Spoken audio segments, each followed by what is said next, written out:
அனைவருக்கும் எனது இனிய வணக்கம். நாம் இன்றைக்கி என்ன பார்க்க போகிறோம்னா பகுப்பத உறுப்பிலக்கணம் பார்க்க போகிறோம். சரியா? பகுப்பத உறுப்பிலக்கணம் பார்க்குறதுக்கு முன்னாடி சொல்லுனா என்னன்னு பார்த்துடும். சரியா? சொல் என்றால் ஓர் எழுத்து தனித்து வந்தோ அல்லது பல எழுத்துகளுடன் தொடர்ந்து வந்தோ ஒரு பொருளை தருமாயின் அது சொல் எனப்படும். சரியா? உதாரணமாக இந்த ஈங்கிற ஓர் எழுத்து எடுத்துங்க. இப்போ ஈங்கிறது ஓர் எழுத்து தான், ஆனால் ஈ என்றால் பறக்கும் பூச்சை குறிக்குது. அப்போ அந்த ஓர் எழுத்து அந்த பறக்கும் பூச்சிங்கிற ஒரு பொருளை தருதா இல்லையா? தருது. அப்போ இது ஒரு சொல். அடுத்து பாருங்களேன், இந்த நாங்கிற ஓர் எழுத்து எடுத்துங்க. நா என்றால் நாக்கு என்று பொருள் தருது. அப்போ இந்த ஓர் எழுத்து பொருள் தருவதால் இந்த நாங்கிற எழுத்து என்ற அளவிலும் வருகிறது, சொல் என்ற அளவிலும் வருகிறது. அடுத்து இந்த ஈட்டி என்ற சொல் எடுத்துங்க. இதில் ஓர் எழுத்து இல்லை, இதில் 1, 2, 3 எழுத்துக்கள் உள்ளன. இருந்தாலும் ஈட்டி என்பது வேட்டையாட உதவுகிற ஒரு கருவி என்ற பொருளை தருகிறது. சரியா? அப்போ ஓர் எழுத்து தனித்து வரலாம், அல்லது சேர்ந்து வரலாம், அல்லது தொடர்ந்து இருக்கலாம். வந்த பொருள் தந்தால் மட்டுமே அது சொல்லி எனப்படும். இப்போ இன் என்ற எழுத்து எடுத்துங்களேன். அது ஓர் எழுத்து தான், ஒரு எழுத்து தான். ஆனால் இன்ன என்ன பொருள் தருது? என்ன பொருள் தருதா? ஒரு பொருளும் இல்லை. அப்போ அது எழுத்து என்ற அளவில் மட்டுமே உள்ளதே தவிர சொல் என்ற அளவில் இல்லை. அடுத்து குசுடு துபுரு கசதப அப்படி சொல்கிறோம். இதெல்லாம் சொற்கள் தொடர்ந்து எழுத்துக்கள் தொடர்ந்து இருக்குல்ல, இருந்த போதிலும் ஏதேனும் பொருள் தருதா? தரலை. அப்போ ஒரு எழுத்து தனியாகவும் வரலாம், அதில் தொடர்ந்து வரலாம். ஆனால் என்ன தரணும்? பொருள் தந்தால் மட்டும்தான் அது சொல் எனப்படும். சரியா? அடுத்து இந்த சொல்லுக்கு வழங்கும் வேறு பெயர்கள் என்னென்ன அப்படிங்கிறத நம்ம இப்போ எல்லோரும் பார்க்கோம். பதம், மொழி, கிளவி, இதெல்லாம் சொல்லுக்கு வழங்குகிற வேறு பெயர். கிளவின்னோன்னா நீங்கள் உங்கள் வீட்டுக்கு பக்கத்து வீட்டில் உள்ள கிளவியை நினைத்து கொள்ள வேண்டாம். அந்த கிளவிங்கிறது சிறப்பு ழகரம் வரும் அந்த கிளவிக்கு. ஆனால் நம்ம சொல்லுக்கு வழங்குகிற பேரான கிளவிக்கு இந்த நடுவில் உள்ள இந்த ழகரம் தான் வரும். சரியா? அப்போ சொல்லுக்கும் வழங்கும் வேறு பெயர்கள் என்னென்ன? பதம்னு சொல்லலாம், மொழின்னு சொல்லலாம், கிளவின்னு சொல்லலாம். சரியா? அடுத்து அன்பு மாணவ செல்லங்களே, இந்த பதம் 2 வகைப்படும். பதம் எத்தனை வகைப்படும்? 2 வகைப்படும். ஒன்று பகுபதம், இன்னொன்று பகாபதம். சரியா? பகுபதம்னா என்னன்னா, ஒரு சொல்ல பொருள் தரக்கூடியதாக சிறு சிறு உறுப்புகளால் நம்மளால் பிரிக்க முடியும். அவ்வாறு பிரிக்க இயல சொற்களை தான் நம்ம பகுபதம். எல்லா சொற்களையும் பகுபதம் சொல்ல முடியாது. உதாரணத்துக்கு நடந்தான்கிற ஒரு சொல்லை எடுத்துக்கும். சரி, அந்த நடந்தாங்கிற ஒரு சொல்லை எடுத்துக்கும். இந்த சொல்லை எப்படிலாம் பிரித்துருக்காங்க பாருங்கள். நட கூட்டல் இத்து அடைப்புக்குறிக்குள்ள இந்து கூட்டல் இத் கூட்டல் ஆன் அப்படின்னு பிரிக்கலாம். ஐயா, இந்த பிரித்திருக்கிற ஒவ்வொரு உறுப்பும் ஒரு பொருள் தரும். அது என்னென்னு நம்ம அடுத்தடுத்து எடுத்துக்காட்டுகள் மூலமாக பார்க்க போகிறோம். சரியா, அதை நம்ம பார்ப்போம். பகுபதம்னா பகுதியாக ஒரு சொல்லை பிரிக்க முடியும், பொருள் தரக்கூடியதாக பிரிக்க முடியும் என்றால் அதை தான் பகுபதம். சரியா? அடுத்து இந்த பகுபதத்துக்கு உறுப்புகள் இருக்குது சொன்ன, சிறு சிறு உறுப்புகளாக பிரிக்க முடியும் சொன்ன, மொத்தம் அதிகபட்சமாக 6 உறுப்புகளாக பிரிக்க முடியும். எத்தனை உறுப்புகளாக பிரிக்க முடியும்? 6 உறுப்புகளாக பிரிக்க முடியும். சரியா? அந்த 6 உறுப்புகளை நம்ம என்னென்னு பார்க்குமா? சரி,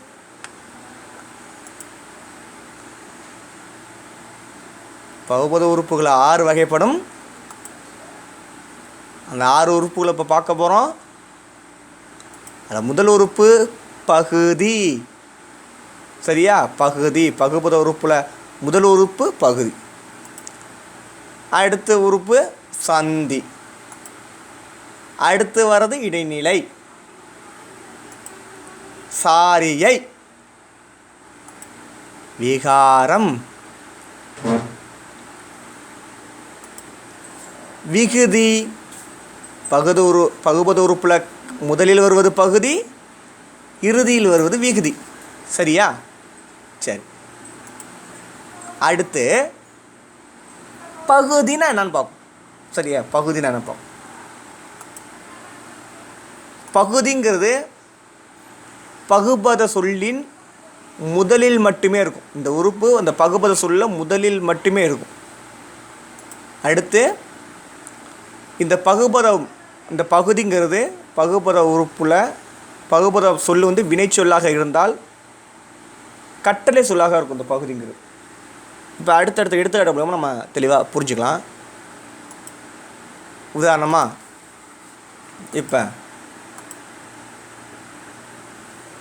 பகுதி எப்படி இருக்கும் ஒரு சொல்லலை அப்படிங்கிறதுக்கு பார்க்கும் உதாரணங்களை. நடந்தான் அப்படிங்கிற இந்த சொல்லை எடுத்துங்க. இந்த நடந்தாங்கிற சொல்ல எது பகுதினா நடங்கிறது தான் பகுதி. சரியாப்பா? இப்போ இந்த நடந்தாங்கிற ஒரு சொல்ல பகுதி உறுப்பு எதுனா இந்த நடங்கிறதா பகுதி. சரியா? அடுத்த சொல்ல பாருங்களேன்.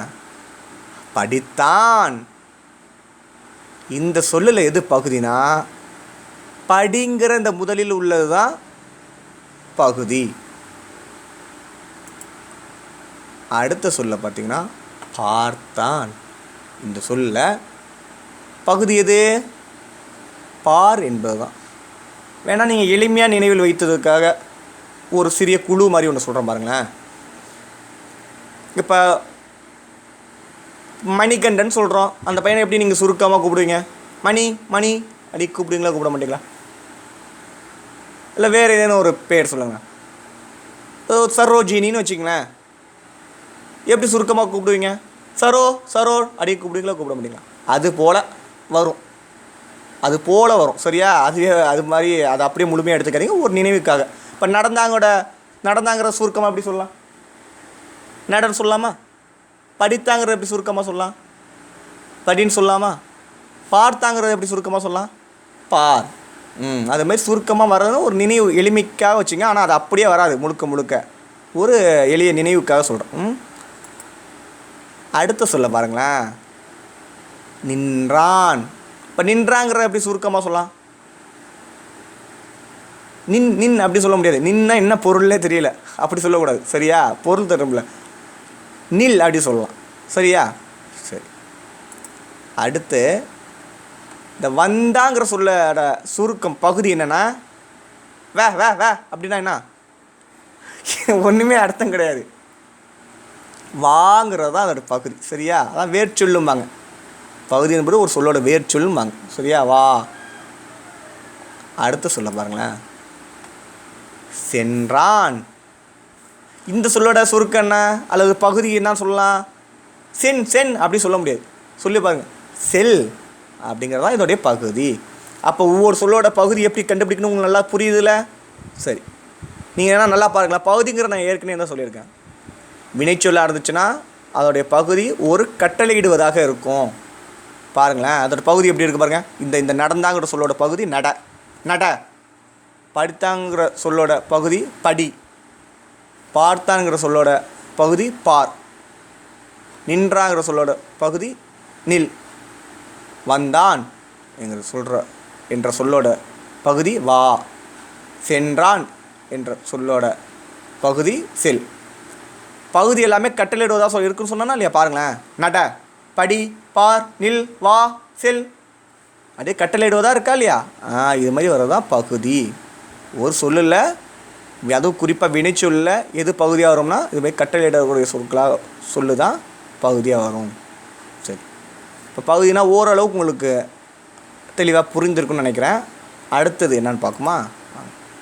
இப்போ நான் பார்க்க போகிறது விகாரம். விகாரம்னா என்ன சார்? விகாரம்னா மாற்றம். என்ன மாற்றம்? என்ன மாற்றம்னு இப்போ பார்த்துருவோம். அடுத்து விகாரம்னா இப்போ நம்ம பகுதி பார்த்தோம்ல, தனி உறுப்பாக வந்துச்சுல, அது போல் இல்லாமல் அந்த சில அந்த பகுபத உறுப்பு, அந்த 6 உறுப்புகளை சிறிது அளவு அந்த எழுத்துக்கள் அந்த உறுப்புகள் மாற்றமடைவதை தான் விகாரம் சொல்கிறோம். அதை நம்ம அந்த எடுத்துக்காட்டுகள் மூலமாக பார்க்கலாம். இப்போ விகாரம் என்பது உறுப்பில் ஏற்படும் மாற்றம், அப்படியே ஒரு நினைவில் வச்சுங்க உங்கள் எளிமைக்காக. இப்போ நடந்தான், இந்த சொல்லோட பகுதி நட, உங்களுக்கு தெரியும். படித்தான், இந்த சொல்லின் பகுதி படி, அது உங்களுக்கு நல்லா தெரியும். சரியா? பார்த்தான், இந்த சொல்லின் பகுதி பார், உங்களுக்கு நல்லா தெரியும். நின்றான், இந்த சொல்லோட பகுதி என்ன? நில். சரிங்கய்யா. இதற்கும் கொஞ்சம் வேறுபாடு இருக்குது. என்னன்னு உங்களுக்கு தெரியுதா? நல்லா கவனமாக பாருங்கள், நல்லா பாருங்கள், உத்து பாருங்கள். என்ன வேறுபட்டுருக்கு? இந்த சொல்ல நடந்தாங்கிற பகுதி நட அப்படியே வந்துடுச்சா? இந்த நடங்கிறது இந்த சொல்ல அப்படியே இருக்கா? நடன்னு தெளிவாக தெரியுது. இந்த படிங்கிற பகுதி இந்த சொல்ல தெளிவாக தெரியுதா? பாருங்கிறது இந்த சொல்ல தெளிவாக வந்திருக்கா? ஆனால் நில்லுங்கிறது நில்லுன்னு வந்திருக்கா? எங்கே இங்கிட்ட உள்ள இல்லை காணுமே, எங்கிட்ட ஓடி போச்சு? அப்போ இங்கே உள்ள இல்லை என்னவாயிருக்குங்க? இன்னும் மாறி இருக்கு. இது மாதிரி மாறுது பார்த்தீங்களா? அதை விகாரம்னு சொல்லுவாங்க. புணர்ந்து கெடாமல், புணர்ச்சியாக இல்லாமல் இயல்பாக மாறிடும், அதை விகாரம்பாங்க. அதை நம்ம இன்னும் தெளிவாக அடுத்த இதில் பார்க்கணும். சரி, இப்போ அடுத்து பாருங்கள், இன்னொரு சொல்லு வந்தான். இதோட பகுதி வா தானே, ஆனால் இது சொல்ல வாங்கிறது எங்கே காணும்? வேன் இருக்குது. அப்போ இதுலேயும் விகாரம் இருக்குது, ஏதோ மாறி வந்திருக்கு. அது என்னன்னு பார்க்கும். அடுத்த சொல்லு பாருங்க, சென்றான். இந்த சொல்லோட பகுதி செல், ஆனால் இதில் என்ன இருக்குது? சென்னில் இருக்குது. அப்போ இதில் சிறிது மாறி இருக்குது. அந்த விகாரத்தை தான் நம்ம பார்க்க போகிறோம். இந்த மாறி வருதுல, இதெல்லாம் விகாரம்பாங்க. சரியா? பாருங்களேன், மேற்கண்ட எடுத்துக்காட்டில் நடந்தாங்கிற சொல்லு, படித்தாங்கிற சொல்லு, பார்த்தாங்கிற சொல்லு ஆகிய சொற்களில் பகுதி மாற்றம் என்று அப்படியே நடங்கிற பகுதி அப்படியே இந்த சொல்ல தெரியுது. படிங்கிற சொல்லு இந்த சொல்ல தெளிவாக முழுமையாக வெளிப்படையாக தெரியுது. பார்த்தாங்களையும் இதோட பகுதி முழுமையாக வெளிப்படையாக தெரியுது, எந்த மாற்றமும் இல்லை. ஆனால் இப்போ நின்றான், வந்தான், சென்றான்ங்கிற இந்த சொற்களில் பார்த்திங்கன்னா இதோடைய பகுதி நில், இதோடைய பகுதி வா, இதோடைய பகுதி செல். இன்னும் முழுமையாக வெளிப்படையாக வல்லாமல் கொஞ்சம் சிறிது இதை மாறுபட்டு வந்திருக்குல்ல, இவ்வாறு சிறிது மாறி வருவதான் விகாரம். சரியா? இப்போ அடுத்து பாருங்களேன். இப்போ நின்றானுங்கிறத இந்த சொல்லை எப்படி பிரிக்கலாம்னா, நெல் கூட்டல் இல் கூட்டல் இன்னுங்கிறது விகாரம், கூட்டல் இர் கூட்டல் ஆன்னு பிரிக்கலாம். இதெல்லாம் அடுத்தடுத்து நான் உங்களுக்கு விளக்கமாக சொல்கிறேன். இப்போ இந்த முதல் உறுப்பு வந்து நில், இந்த சொல்லோட முதல் உறுப்பு நில், இது பகுதி, உங்களுக்கு நல்லா தெரியும்.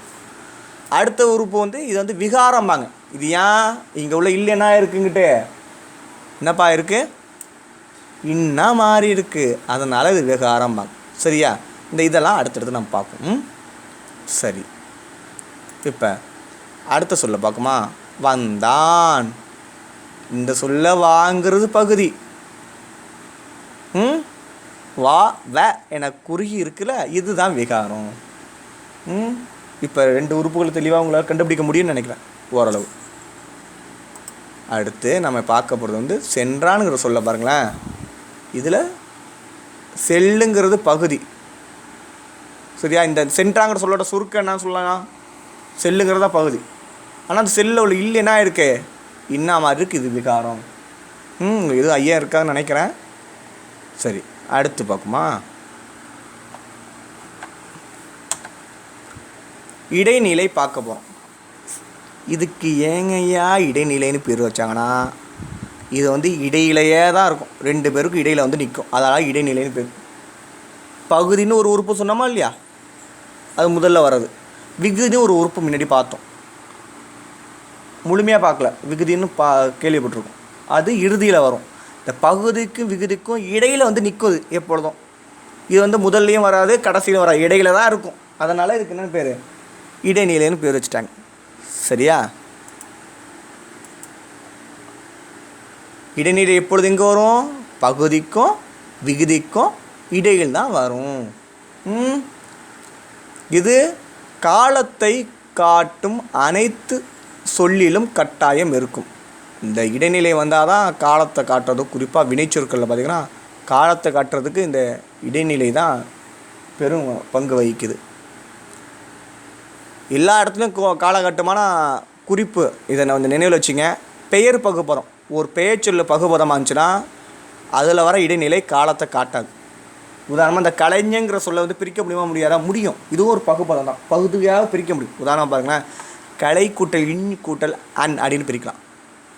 இப்போ கலைஞனுங்கிற சுருக்கம் கலை பகுதி வந்துட்டா, இஞ்சுங்கிறது இடைநிலை, அண்ணுங்கிறது விகுதி. அப்போ இது ஒரு பகுபத சொல் தான், ஆனால் இதில் உள்ள இஞ்சு வந்து காலத்தை காட்டாது. ஏன் எப்படின்ட்டு நம்ம அடுத்தடுத்து பார்ப்போம். இந்த இடைநிலையை வந்து 3 வகையாக பிரிக்கலாம். எத்தனை வகையாக பிரிக்கலாம் சொல்லுங்கள்? எத்தனை வகையாக பிரிக்கலாம்? 3 வகையாக பிரிக்கலாம். 3 எவ்வளோ அழகாக ஆடுது பார்த்தீங்களா? சரி, அடுத்துப்பா. இந்த இடைநிலைக்கு வந்து காலம் காட்டு இடைநிலைன்னு பேர். இடையில வரதால இடைநிலைன்னு பேர். இது காலத்தையும் காட்டும். ஒரு சொல்ல வந்து இந்த இடைநிலை வந்து தான் காலத்தை காட்டுது, குறிப்பாக வினைச்சொற்களில். அதனால் இதுக்கு இன்னொரு பேர் வந்து காலம் காட்டும் இடைநிலைன்னு ஒரு பேர் உண்டு. இப்போ பாருங்களேன், இந்த இடைநிலையை வந்து காலங்காட்டு இடைநிலை வந்து 3 வகையாக பிரிப்பாங்க. இறந்த கால இடைநிலை, அடுத்து நிகழ்கால இடைநிலை, அடுத்து எதிர்கால இடைநிலை. பார்ப்போம். நம்ம இறந்த காலம், நிகழ்காலம், எதிர்காலம் பார்க்க மாட்டோமா? இது ஏங்கய்யா இறந்த கால இடைநிலைங்கிறாங்க? இறந்து விட்டாது, அதெல்லாம் ஒன்றும் இறக்கலை. இது ஏன் இறந்த கால இடைநிலை சொல்கிறாங்களா? இந்த இடைநிலையானது இறந்த கால சொற்கள் எல்லாத்துலேயும் இருக்கும். ஒரு இறந்த கால சொல்லி எந்த சொல்லுன்னா எடுத்துங்க, வினைச்சொல்ல. அதில் பார்த்தீங்கன்னா இத்தோ, இட்டோ, இர்ரோ, இன்னோ இல்லாமல் இருக்கவே இருக்காது. இறந்த கால சொற்களில் மட்டுமே இந்த இடைநிலை வர்றால இந்த இடைநிலைக்கு என்ன பேர்? இறந்த கால இடைநிலைன்னு பேர். இத்து, இட்டு, இரு, இன்னு, இத்திட்டிரின். சரி, நிகழ்கால இடைநிலை நீ ஏங்க அதுக்கு பேர்? நிகழ்கால சொற்களில் மட்டும்தாங்க இது வரும், அதனால தாங்க இது பேர் நிகழ்கால இடைநிலைன்னு பேர். உதாரணமாக பாருங்களேன், கிறு கின்று ஆனின்று, கிறு கின்று ஆனின்று, இதெல்லாம் இடைநிலை. இது வந்து நிகழ்காலத்தை காட்டக்கூடிய எல்லா சொற்களையும் இந்த இடைநிலை கண்டிப்பாக இருக்கும். எதிர்காலத்தை காட்டக்கூடிய அனைத்து சொற்களையும் எதிர்கால சொற்கள்லாம் போவான், வருவான், நான் எழுதுவேன், முதல் மதிப்பெண் பெறுவேன் அதுமாரி எதிர்காலத்தை பற்றி சொல்கிறாங்களா, அந்த சொற்கள்லாம் நிச்சயமாக இப்போ அல்லது இவ் என்ற எதிர்கால இடைநிலை கண்டிப்பாக இடம்பெற்றும். அதனால தான் இதுக்கு போய் எதிர்கால இடைநிலைன்னு பேர். புரியுதாப்பா? சரி,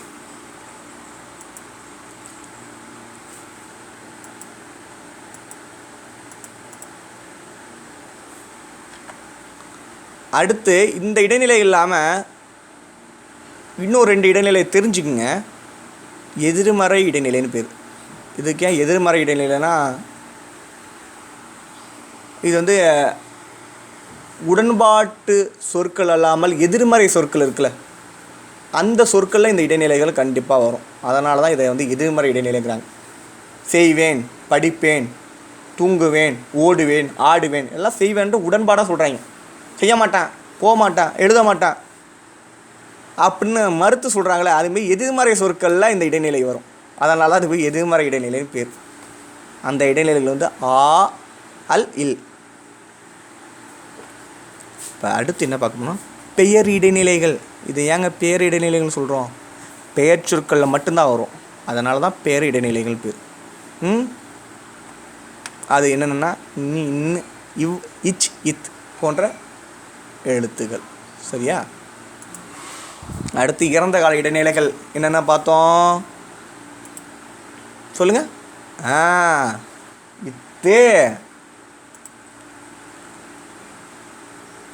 இட்டு,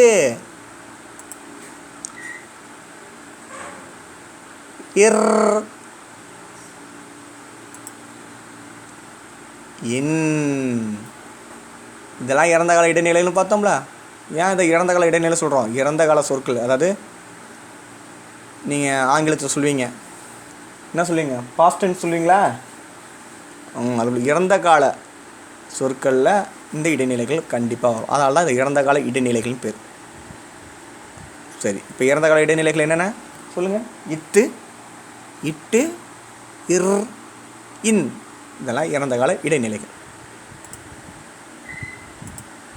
இப்போ இறந்த கால இடைநிலைகள் எடுத்துக்காட்டு காண்போமா? இப்போ நடந்தான்ங்கிற சொல்ல பார்த்துங்க, இல்லை பகுதி உங்களுக்கு நல்லா தெரியுங்க. இது நல்லா தெரியும் சொல்லிட்டீங்க. இதை நம்ம அடுத்து பார்ப்போம். இந்த இத்துங்கிற எழுத்து வந்துருக்கு பாருங்க, இதை வந்து இறந்த கால இடைநிலை பாருங்க. ஏன் அப்படி சொல்கிற பாருங்க. அடுத்து பாருங்க, படித்தாங்கிற சொல்லோட பகுதி படி உங்களுக்கு நல்லா தெரியுங்க. இதை வந்து இறந்த கால இடைநிலை வாங்க இத்துங்கிற. ஏன் அப்படி சொல்கிறோம் அடுத்து பார்ப்போம். பார்த்தாங்கிற சொல் நல்லா தெரியும், இதோட பகுதி பாருக்கு உங்களுக்கு தெரியும். இந்த இத்தை இறந்த கால இடைநிலையும்பாங்க, அதாவது இடைநிலையும்பாங்க. ஏன் சொல்கிறாங்கன்னு அப்புறம் சொல்கிறேன். இப்போ நின்றான்ங்கிற சொல்ல எடுத்துங்க, இதோடைய பகுதி நில், இதில் வர இடைநிலை இரு. ஏன்னு சொல்கிறேன். உண்டான்னு சொல்கிறேன், சரியா? இதோட பகுதி உண்ணுதல், உணவை உண்ணுதல், சரியா? அதோட பகுதி உண்ணு. இட்டுங்கிறது இடைநிலை. இதை ஏன் இடைநிலை சொல்கிறோம்னா பார்ப்போம். அடுத்து சென்றான், இந்த சொல்லோட பகுதி செல். இருங்கிறது இடைநிலை. ஏன்னா இப்போ நல்லா பாருங்களேன், நடந்தான், படித்தான், பார்த்தான், நின்றான், உண்டான், சென்றான். இந்த சொல் எல்லாத்தையும் பாருங்களேன், எல்லாமே முடிஞ்சு போன கதையாக இருக்குது பாருங்கள். இறந்த காலம் இறந்து போச்சு. நடந்தான், படித்தான், பார்த்தான், நின்றான், உண்டான், சென்றான்னு எல்லாமே இறந்த காலமாக இருக்குது. இந்த இறந்த கால சொற்களில் இந்த இறந்த கால இடைநிலை சொல்கிறேன்னா இத்து பாருங்கள், இத்து, இத்து, இத்து, இரு, இட்டு, இரு தான் வருது பாருங்கள். இத்துட்டு இருன்னு சொன்னோன்னா அந்த எழுத்துக்கள் தான் இடைநிலையாக வருது பாருங்கள். வேறு கிருவோ, கின்றோ, ஆனின்றோ, இப்போ, இவ்வோ எல்லாம் பாருங்கள், சரியா? அப்போ இத்து, இத்து, இத்து, இரு, இட்டு இதெல்லாம் ஏன் வந்திருக்குன்னா, இதெல்லாம் இறந்த கால சொற்களாக இருக்கால, அதுக்கு உரிய இடைநிலை இது மட்டும்தான் வரும், வேறு இடைநிலை வரவே வராது. புரியுதா உங்களுக்கு? சரி. இது பகுதி, கடைசியில் உள்ளது விகுதி. அதுக்கு இடையில் வரால இது போய் இடைநிலைன்னு பேர். இதுவும் பகுதி, கடைசியில் உள்ளது விகுதி. இது வந்து இடையில் வரால இடைநிலைன்னு பேர். சரி, இது எப்படி காலத்தை காட்டுதுங்கிறீங்க? ஒன்று நான் அப்போ என்ன சொல்கிறேன், இதை மறைச்சிடும். இந்த இத்துங்கிற மறந்துடும். மறந்துட்டு சொல்லி பாருங்களேன், கூட்டி பாருங்கள். இத்தை விட்டுரு, இந்த இத்தை விட்டுரும். நடந் ஆண், நடந் ஆண் அப்படின்னு தான் வரும். நடந்தான்னு வராது. நடந்தான், நடந்த் ஆண் அப்படின்னு சொல்லி பாருங்கள். படித் ஆண், படித்தான், தான் சொல்லலாம், படித் ஆண். இல்லைனா இந்த இந்த இந்த இத்தை மறைச்சிட்டிங்கன்னா, இந்த இத்தையும் ஆவான இந்த இத்தை மறைச்சிடுங்க. இந்த இந்த இத்தை மறைச்சிட்டிங்கன்னா இல்லைன்னு நினச்சிங்க. இப்போ இந்த இத்தையும் ஆவையும் கூட்டுங்க, தான் வருதா? படிதான், படிதான், படிதான், படிதான், படிதான் சொன்னால் காலமே காட்டாது. படிதான் என்ன? படிதானா, படித்தானா, படிப்பானா, படிக்கிறானா, ஒன்றுமே புரியாது. அப்போ இந்த இடைநிலை எழுத்து வந்து தான் காலத்தை காட்டுது. அதனால தான் இதுக்கு பேர் காலம் காட்டு இடைநிலைன்னு ஒரு பேர் உண்டு. சரியா?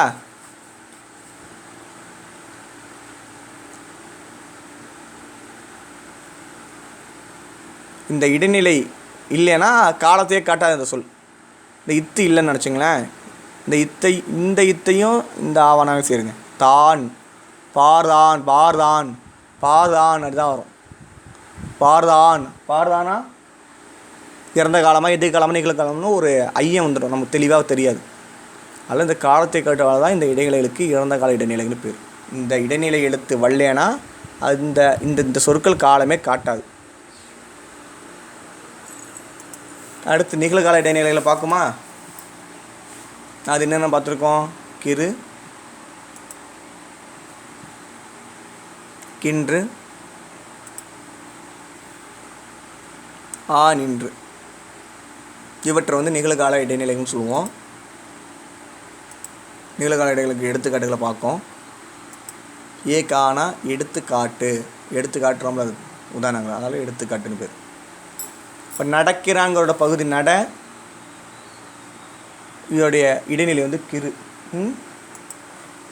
அடுத்து படிக்காங்களோடைய பகுதி படி, அதோடைய இடைநிலை வந்து கிறு. ஆண்கிறது விகுதி, சரியா? பார்க்கிறாங்களோடைய பகுதி பார், இதோடைய இடைநிலை கிறு. நிற்கிறாங்களோடைய பகுதி நில், இதோடைய இடைநிலை கிறு. வருகிறாங்களோட பகுதி வா, இதோட இடைநிலை கிறு.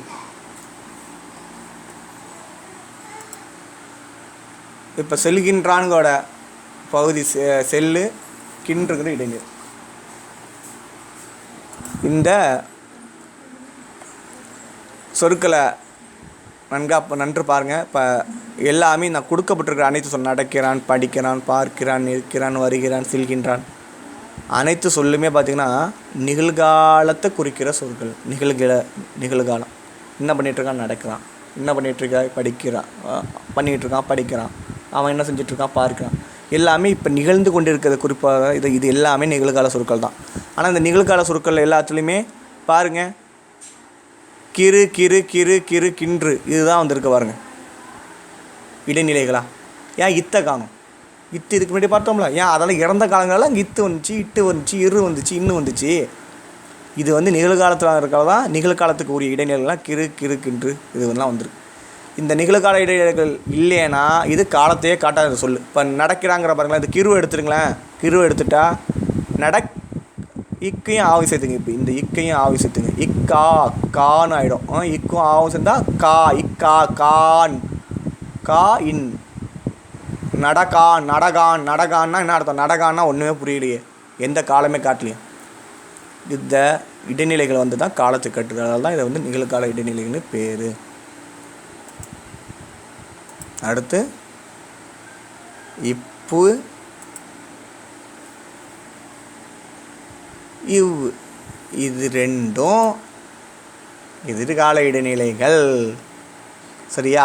இது வந்து எதிர்கால சொற்களில் தான் இந்த இடைநிலைகள் வரும். மற்ற காலத்தை காட்டுகிற சொற்களில் இந்த இடைநிலைகள் வரவே வராது, சரியாப்பா? பார்க்குமா உதாரணத்தை எதிர்கால இடைநிலைகளுக்கு? நடப்பான், படிப்பான், பார்ப்பான், நிற்பான், வருவான், செல்வேன். இந்த சொற்கள் எல்லாம் பாருங்கள், நடப்பான், படிப்பான், பார்ப்பான், நிற்பான், வருவான், செல்வேன் அப்படின்னு இப்போ நடக்க போகிறத என்ன பண்ணுறாங்க? எதிர்காலத்தில் நடக்க வர சொல்கிறாங்க. நடப்பான், வருவான், செல்வேன், செல்வேன்னு இருக்கு. இது மட்டும் தான் சரி. இந்த இந்த சொற்களை பாருங்கள், நடப்பான், படிப்பான், பார்ப்பான், நிற்பான், வருவான் அப்படி எதிர்காலத்தை குறிக்கக்கூடிய சொற்களாக இருக்குது. இந்த சொற்கள் எல்லாமே இந்த சொற்களில் இதுக்கு பகுதி நட தெரியும், இதுக்கு பகுதி உங்களுக்கு படி தெரியும், இதோட பகுதி பார் தெரியும். இடைநிலையில் பாருங்களேன், இப்போ இப்போ இப்போ இதுதான் இருக்குது. கிறு, கின்று, ஆனின்ற காரணம் பாருங்கள். இத்தோ, இட்டோ, இரோ, இன்னோ இல்லையா? ஏன்னா இட்டு இருலாம் எதில் வரும்? இறந்த காலத்துலான வரும். கிறு, கின்று, ஆனின்றா நிகழ்காலத்துலான வரும், எதிர்காலத்தில் வராதுல்ல. அதனால தான் இதெல்லாம் எதிர்கால சொற்களாக இருக்கால எதிர்காலத்துக்கு உரிய இடைநிலைகள் இப்போ இவெல்லாம் வந்துருக்கு. இந்த காலம் இதுக்கு வந்து ஏன் காலங்காட்டு இடைநிலைன்னு பேர் வச்சுருக்காங்க? இந்த இடைநிலைகள் இல்லைன்னா காலத்தையும் காலமே தெரியாது இந்த சொல்ல. பாருங்களேன், இந்த இந்த இந்த இந்த இப்போ மறைச்சிங்கன்னா இந்த இப்பையும் ஆவையும் சேருங்க. இப்பா, இப்பா, பா, இன், இப்பான், நடபான் அப்படிதான் வரும். நடபான் தான் வரும். நடபான்னா அர்த்தம் ஒன்றுமே புரியாது. இந்த இப்போ தான் காலத்தை காட்டுது. அதனால தான் இதை வந்து காலங்காட்டு இடைநிலைகள் பேர் உண்டு. சரியாப்பா? அடுத்து சந்தினா நம்ம 3 உறுப்புகளை இப்போ பார்த்துருக்கோம். பகுதினா பார்த்துருக்கோம், கட்டளை சொல்லாக இருக்கும், முதலில் வரும். அடுத்து விகாரம்னா அந்த உறுப்பில் ஏற்படுகிற மாற்றம்னு பார்த்தோம். இடைநிலைனா பகுதிக்கும் இதுக்கும் இடையில் வந்து வினைச்சொற்களில் காலம் காட்டுவது இடைநிலைன்னு பார்த்தோம். சரியாப்பா? சரி. சந்தினா ஏன் சார் சந்தின்னு பேர் வச்சாங்க? சாந்தி கிடையாது, சந்தி. சரியா? சந்தினா சந்திக்க வைத்தல்னு பேர். அதனால தான் இது பேர் சந்தின்னு பேர். இது என்ன பண்ணோம்னா, இந்த 6 உறுப்பு இருக்குல்லப்பா, அதில் பகுதியையும் பிற உறுப்புகளையும் இணைப்பதால், அதாவது சந்திக்க வைப்பதால் இதுக்கு பேர் சந்தின்னு பேர். சாந்தி இல்லை, சந்தி. பகுதியையும் பிற உறுப்புகளையும் இணைப்பதால் அதில் சந்திக்க வைப்பதால் இதுக்கு என்னென்னு பேர்? சந்தின்னு பேருப்பா. பெரும்பாலும் இது எங்கே இருக்கும்னா, அந்த பகுதிங்கிற சொல் உறுப்பு பார்த்தோம்ல, அந்த பகுதிக்கும் இடைநிலைக்கும் இடையில தான் பெரும்பாலும் வரும். அடுத்தடுத்து நம்ம அதை பார்ப்போம், விளக்குங்களப்பா. பாருங்களேன், சந்தியாக என்னென்ன எழுத்து வரும்னா, இந்த எழுத்துக்கள் மட்டும்தான் சந்தியாக வரும், மற்றது வரவே வராது. பாருங்களேன், ஈஸி தான், மிகவும் எளிமையானது தான். இக், இச், இத், இப், இ, இவ், இந்த எழுத்துக்கள் தான் சந்தியாகவே வரும். கசதப, சந்தி பிழைகளை நீக்கி எழுதுக அப்படின்னு சொல்லுவாங்க. கசதப போட்டிருப்பீங்க, நீங்கள் எழுதிருப்பீங்க. சரியா? அந்த எழுத்துக்களும் இ, இவ், உடம்படு மெய் நடத்திருப்பாங்க 6ஆம் வகுப்புலேயே. உடன்படுத்த வரும் மெய், அதுதான் சந்திமா. உடம்படு மெய் சந்திம்பாங்க, படிச்சுப்பாங்க. இந்த கசதபங்கிறதும் இந்த இ, இவ், இந்த 6 எழுத்துக்கள் தான் சந்தியாக வருமே தவிர பிற எழுத்துக்கள் வாரா, நினைவில் கொள்ளணும். இடைநிலையாக வர்றது இறந்த காலத்துக்கு என்னென்ன வரும்னா, இத்திட்டு இருன்னும், நிகழ்காலத்துக்கு கிறு கின்று ஆ நின்றும், எதிர்காலத்துக்கு இப்போ இவ்வும் வரும்னு பார்த்தோம். அது இடைநிலைக்கு. சந்தி என்னென்ன வரும்? கசதப, இ, இவ். சரியா? கசதப, அதான் கசதபனா இக்கு, இச்சு, இத்து. இப்போ தான் நம்ம சுருக்கமாக நம்ம நினைவுக்குள்வது கசதப அப்படிங்கிறோம். இக்கு, இச்சு, இத்து, இப்பு, இ, இவ், இந்த எழுத்துக்கள் தான் சந்தியாக வரும். வேறு எழுத்துக்கள் வந்தால் அது சந்தி கிடையாது, வேறு இதில் போய்டும். சாரியாக இருக்கலாம், இல்லை இடைநிலையாக இருக்கலாம், அப்படி சாரி அதுமாரி போயிடும். இந்த எழுத்துக்கள் தவிர வேறு எழுத்துக்கள் சந்தியாக வராது. அப்படி வேறு எழுத்து வந்துச்சுன்னா அது சந்தி கிடையாதுன்னு அர்த்தம். நினைவு வச்சுங்க. அடுத்து இப்போ சந்திக்கு நிறைய எடுத்துக்காட்டுகளை பார்க்குமா? இந்தானா பாருங்களேன். இப்போ நடக்கிறான், நடக்கிறாங்கிறது என்ன சொல்லுப்பா? அது நடக்கிறாங்கிறது ஒரு வினைச்சொல். இது நிகழ்காலத்தை காட்டுதா, எதிர்காலத்தை காட்டுதா, இறந்த காலத்தை காட்டுதா? நடக்கிறான், நடந்துகிட்ருக்கான் அப்படின்னு நிகழ்காலத்தை காட்டுதா? சரி, அதில் நடங்கிறது பகுதி உங்களுக்கு நல்லாவே தெரியும். நிகழ்காலத்தில் என்ன வரும்? கிறு கின்று ஆணின்றதாக வரும். அப்புறம் கிறுங்கிறது என்னது? இடைநிலை, அது தெரியும். இறுதியாக உள்ளது விகுதியும் உங்களுக்கு தெரியும். அப்போ இதில் எதுப்பா சந்தி? இக்குதாங்க சந்தி, அவ்வளோதான். சரியா? நீங்கள் வேணால் இதை எடுத்துகிட்டு பாருங்களேன், இதை மறைச்சிங்களேன், இக்க மறைச்சிங்க. நடகிருவான், நடக்கிறான் அப்படிதான் வரும். நடக்கிறான்னு வரும், நடக்கிறான்னு வராது. இந்த இக்கே இல்லாமல் இருக்கும். நடக்கிறான்னு வராது, அந்த ஓசையே வராது. சரியா? இது ரெண்டையும் இணைக்க வருது. இப்போ இது எப்படி சொல்லணும்னா, நட இட்டு கூட்டல் ஆம்பாங்க, இந்த உயிர் எழுத்து வந்திருக்கு. இப்போ இந்த சொல்ல பாருங்களேன், நடக்கிறானுங்கிறத பாருங்கள். இங்கே நடக்கிறான்னு இருக்கா, இந்த உள்ள இக்கு இங்கே வந்துருக்கு, அதுதான் சந்தி. நீங்கள் அடுத்தடுத்த உதாரணங்கள் பாருங்கள், ஓரளவுக்கு வந்து வரும். அடுத்துப்பா, இப்போ படிக்கிறானுங்கிற சொல்லோட பகுதி படி, கிருங்கிறது நிகழ்காலத்து கட்டுற இடைநிலை உங்களுக்கு தெரியும் நல்லாவே. ஆணுங்கிறது விகுதி, கடைசியாக வந்திருக்கல விகுதி இது. அப்போ சந்திங்கிறது இக்கு. சந்தியாக வர எழுத்துக்கள் கசத்தப்ப ஈ இவ்வு தான் வரும். இக்கு சித்திப்பு ஈ இவ்வு இந்த எழுத்துக்கள் தானே வரும். அப்போ இக்குங்கிறது என்ன தான் அது? அது ஒரு சந்தி. சந்திக்கு வைக்க வந்திருக்கு, அடுத்து சந்தி தான். பார்க்கிறாங்கிற சொல்ல பகுதிங்கிறது வந்து பார், கிருங்கிற நிகழ்காலத்தை காட்ட இடைநிலை, ஆணுங்கிறது விகுதி, இக்குங்கிறது சந்தி. படித்தாங்கிற சொல்ல பாருங்கள், அதில் பகுதி படி, இந்த இத்து இறந்த கால இடைநிலை. சரியா? இந்த இத்து தான் இறந்த கால இடைநிலை. நீ என்ன சொல்லியிருக்கனா, சந்திங்கிறது பெரும்பாலும் ஒரு பகுதிக்கும் இடைநிலைக்கும் இடையில தானே வரும்னு சொல்லியிருக்கேன். சந்திங்கிற எதில் வரும் சந்திக்க வைக்கிறது? பகுதியையும் மற்ற உறுப்புலையும் பிற உறுப்புலையும் சேர்ப்பது தான் சந்தி. அதனால் பகுதிக்கு இடைநிலைக்கும் தான் பெரும்பாலும் சந்தி வரும். அதனால் இது சந்தியா இது சந்தியானா இது சந்தி, இதுதான் சந்தி. ஏன் சந்திங்கிற எப்பொழுது எங்கே தான் வரும்? பெரும்பாலும் பகுதிக்கு இடைநிலைக்கு இடையில் தானே வரணும். அப்போ இதை போய் நம்ம சந்தி சொல்ல முடியாது. இது ரெண்டுத்துக்கு இடையில தான் பெரும்பாலும் வருங்கிறப்ப இதுதான் என்ன இருக்கும்? கண்டிப்பாக சந்தியாக இருக்கும். இது அடுத்து வர்றது இடைநிலையாக இருக்கும். புரியுதுப்பா? ஏன்னு வச்சுக்கலாம், இடைநிலை எதுக்கு இருக்கும்? இடைநிலைங்கிறது இது காலத்தை காட்டுது. இது இறந்த காலத்தை காட்டு படித்தாங்க. இது இறந்த கால இடைநிலை. இது பார்ப்பான்.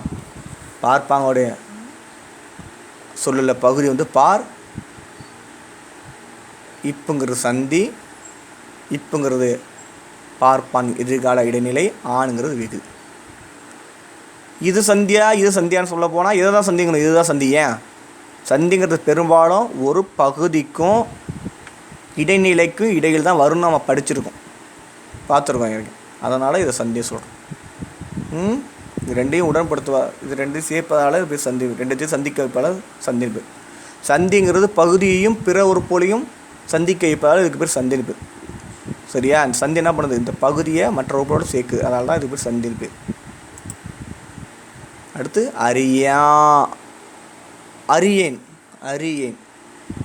இங்கே என்ன பார்க்க போகிறோம்னா, அறியேனில் அரிங்கிறது பகுதி, ஈங்கிறது சந்தி. ஏன்? இக்கு இச்சி இத்து இப்பு இவ்வு இவ்வு கசத்தப்ப இவ்வு இந்த எழுத்துக்கள் தானே சந்தி அவர் சொல்லியிருக்கேன். அப்போ ஈங்கிறது என்னதான் சந்தி தான். இடைநிலை வந்து கண்டிப்பாக வராது, இடைநிலையாக வராது. அப்போ ஈங்கிறது தான் சந்தி. இதை வந்து உடம்படு மெய் சந்தின்னு பேர்.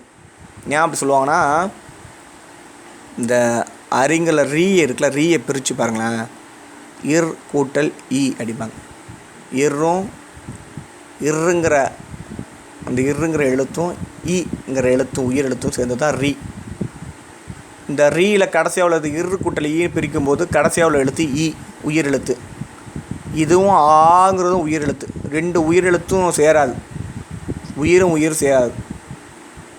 சரியா? ஒரு உயிரற்ற உடலில் ஒரு உயிர் வந்து சேருமே தவிர ரெண்டு உயிர் சேர்ந்தால் ஒன்றும் அதால் செயல்பட முடியாது. உடம்பில் வந்து உயிர் சேரணும். சரியா? அப்போ தான் என்னாகும்? அது வந்து உயிர் உடம்புக்குள்ளார போனால் தான் என்னாகும்? உடல் நல்லா செயல்பட முடியும்.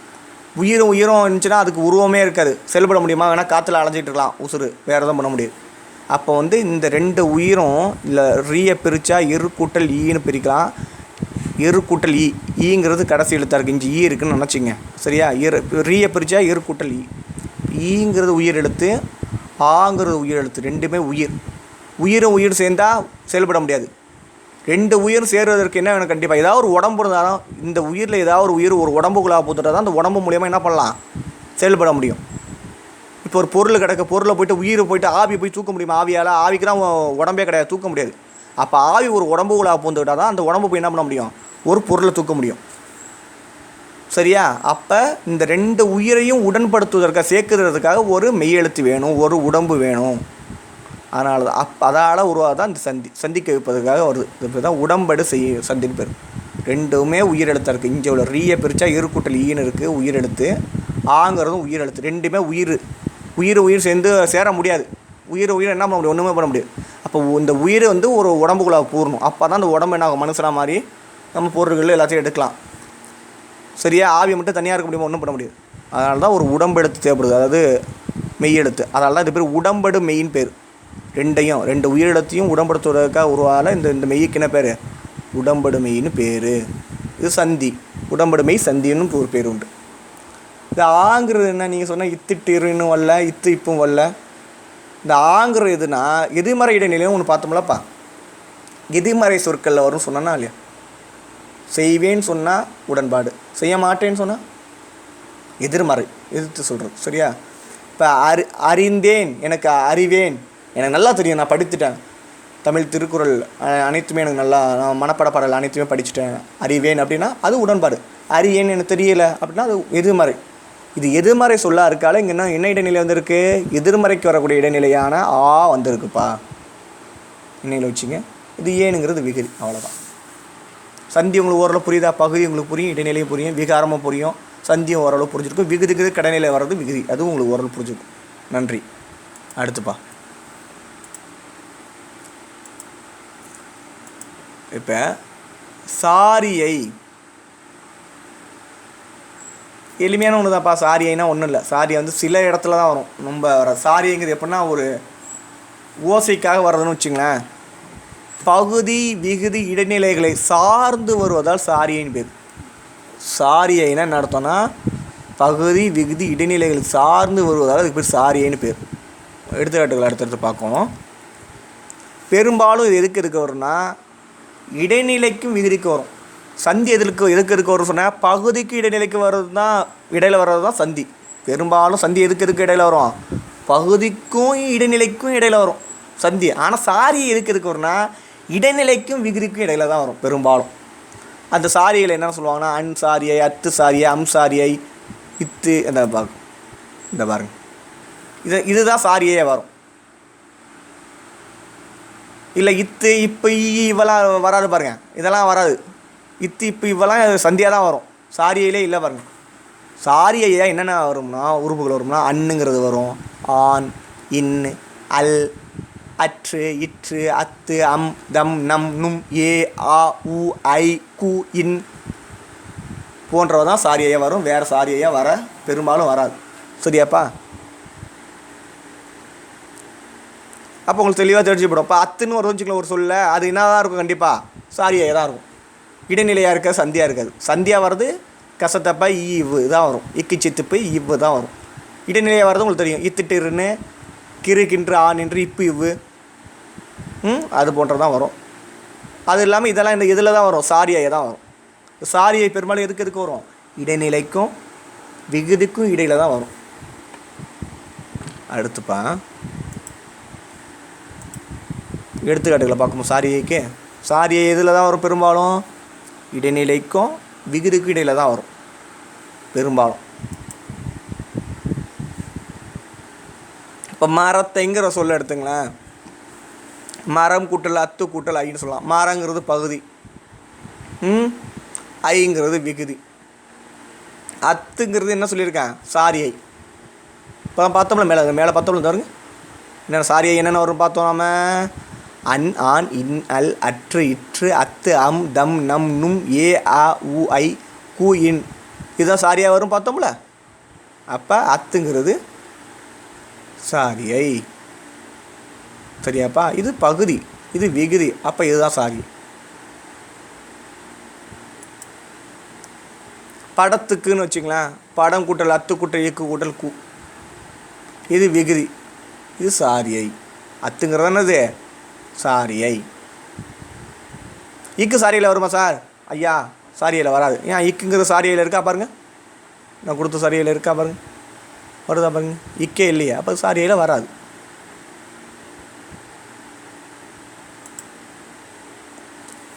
நடந்தனன் முற்றச்சம்.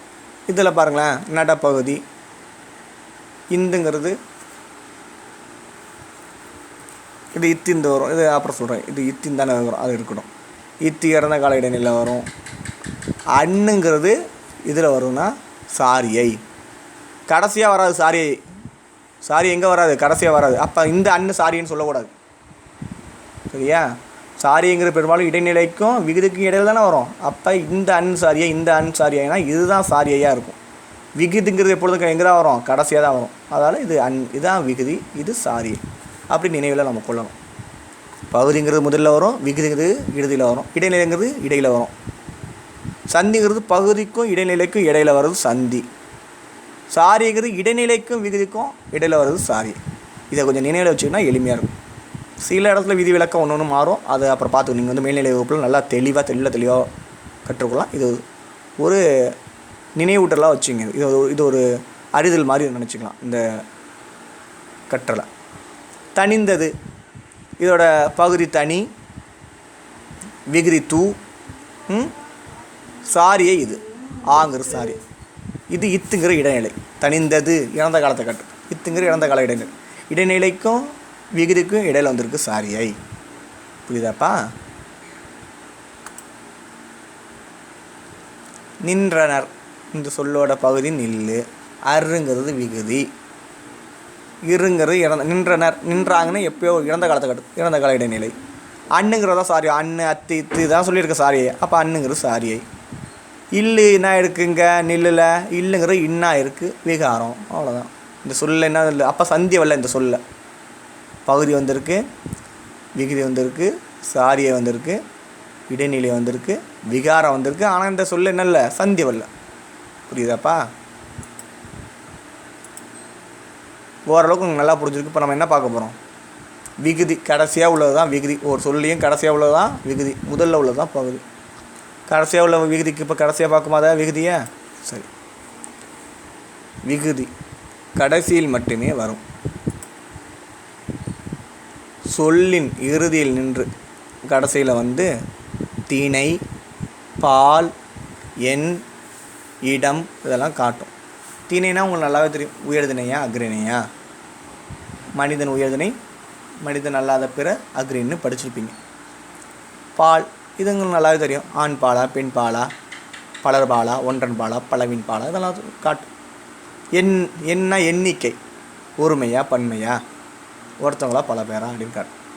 இடம் உங்களுக்கு நல்லா தெரியும். மூவிடங்கள் தன்மையா முன்னிலையா படற்கையா இதெல்லாம் காட்டும். விகுதி கடைசியில் மட்டும்தான் வரும். அடுத்து பாருங்கள், விகுதிகள். இதை ஓரளவு நீங்கள் தெரிஞ்சுக்கணும். இப்போ இடைநிலையெல்லாம் இத்திட்டிருன் கிருகின்றான் என்று இப்போ பார்த்தோம்ல. சந்தினா கசதப இவ், இக்கு சித்துப்பு இவ் இதெல்லாம் சந்தின்னு பார்த்தோம். சாரினா என்ன பார்த்துருக்கோம், அன் அம் அத்து இத்து இதெல்லாம் பார்த்தோமா இல்லையா? அதுபோல் விகுதிகளும் நம்ம ஓரளவு தெரிஞ்சுக்கணும். இப்போ அன் ஆண் முடிந்தால் அது பெரும்பாலும் ஆண்பால் வினைமுற்றாக இருக்கும். விகுதி சொல்கிறான். அடுத்து அல் ஆள் முடிந்தால் அது பெண்பால் வினைமுற்றாக இருக்கும். வந்தால் எப்படி முடியும், இப்படி தான் முடியும். பெண்பால் வினைமுற்றாக இருக்கும். பெண்ணை குறிக்கல வந்தாளுங்கிறது. ஆர் வந்தார், வந்தனர் பல குறிக்கிற பல வினைமுற்று பேர். தூவுலையோ ரூவுலையோ முடிந்தால் அது ஒன்றரை பல வினைமுற்றாக இருக்கும். ஓரளவு தெரிஞ்சுங்க. ஆளை முடிந்தால் பழையின் பால் வினைமுற்றாக இருக்கும். ஆவலை முடிஞ்சால் பேரச்சமாக கூட இருக்கலாம். நம்ம வந்து தெளிவாக அந்த சொல்லையும் அவதானிக்கணும், நன்கு கவனிக்கணும். என் ஏன் இதெல்லாம் தன்மை ஒருமை வினைமுற்றாக இருக்கும் பெரும்பாலும். அம் ஆம் எம் ஏம் ஓம் அப்படின்னு முடிஞ்சுன்னா அந்த சொல்ல வந்து தன்மை பன்மை வினைமுற்றாக இருக்கும். ஐ ஆய் இ இதெல்லாம் விகுதியாக இருந்துச்சுன்னா அது முன்னிலை ஒருமை வினைமுற்று விகுதியாக இருக்கும். இர் ஈர் இதெல்லாம் முன்னிலை பன்மை வினைமுற்றாக இருக்கும். ஆ இதெல்லாம் பேரச்சத்துக்குரிய விகுதிகளாக இருக்கும். உ இ இவ்வாறு முடிஞ்சால் அது வினைச்ச விதிகளாக இருக்கும். க எர் இதெல்லாம் இப்படி முடிஞ்சுன்னா வேங்கோல வினைமுற்றாகவும். தல் அல் ஐ கை சி பூ ஊ ரு அப்படின்னு போயிட்டே இருக்கும். இவ்வாறெல்லாம் முடிஞ்சால் தொழிற்பெயர் விதிகளாகவும் இருக்கும். சரியா? இப்போ நம்ம என்ன பார்க்க போகிறோம்னா, இது வரைக்கும் பார்த்தது பகுபதம்னா என்ன, அதை உறுப்புலாம் எப்படிலாம் இருக்கும் அப்படிங்கிறத பார்த்தோம். இனி எவ்வாறு ஒவ்வொரு சொல்லையும் நம்ம பிரிக்கலாம் அப்படிங்கிறத பார்க்கும். நம்மகிட்ட நம்ம பகுதி பண்ணோன்னா என்னன்னு பார்த்தோம். இனிமேல் தான் இப்படி பகுபதத்தை பிரிக்கலாம், பகுதி பகுதியாக பொருள் தரக்கூடியதாக அப்படி பார்க்கும். இந்த பகுபதத்தை ஒரு சொல்ல பிரிக்கிறதுக்கு போகிறதுக்கு முன்னாடி நம்ம வந்து நினைவில் என்னென்ன கொள்ளணும்னா, கொடுக்கப்பட்ட சொல்லானது பேச்சொல்லா வினைச்சொல்லான்னு பார்க்கும். பேச்சொல்லா வினைச்சொல்லான்னு, பேரை குறிக்கிறா வினையை குறிக்கிறான்ட்டு. வினைனா வினைச்சொல்னா அது பேரெச்சமா வினையச்சமா முற்றச்சமா அல்லது வினை முற்றான்னு நம்ம அதை பார்க்கணும். சரியா? கொடுக்கப்பட்ட சொல்ல நல்லா பார்க்கணும். அது எந்த பாலை சுட்டுது, ஆண் பாலா பெண் பாலா ஒன்றை பாலா அதை பார்க்கணும். திணையை பார்க்கணும், காலத்தை பார்க்கணும். அடுத்து அது அந்த சொல்லி எந்த காலத்தில் வருது அப்படிங்கிறத பார்க்கணும். இறந்த காலமா நிகழ்காலமா எதிர்காலமான்ட்டு ஒரு கொடுக்கப்பட்ட சொல்ல பார்த்தா நம்ம எளிமையாக இருக்கும். எளிமையாக பிரித்திடலாம் பகுப்பத உறுப்பிலக்கணம். இது ஒரு பெரிய இலக்கணம், மிகவும் எளிமையான இலக்கணம் பகுப்பத உறுப்பிலக்கணம்.